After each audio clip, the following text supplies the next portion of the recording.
everyone and welcome. And today I'm going to guide you step by step on how to pay with Palmpay QR code at physical store. Step 1. Open your Palmpay.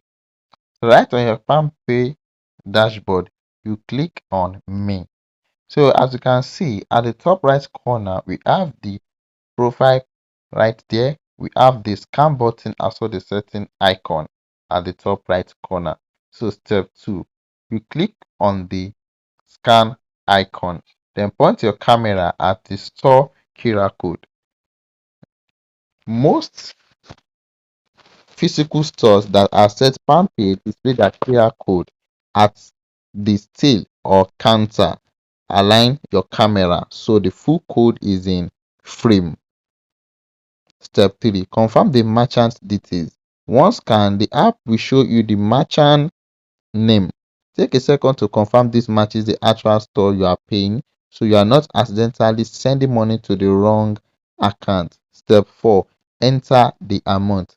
Type in the exact amount the cashier tells you to pay. Step 5. Confirm with your PIN. Enter your Palmpay transaction PIN to authorize the payment. Once approved, both you and the merchant get instant confirmation showing the cashier your success screen if needed. And here is a step-by-step guide on how to pay with Palmpay QR code at physical stores. Thanks for watching. Don't forget to like and subscribe.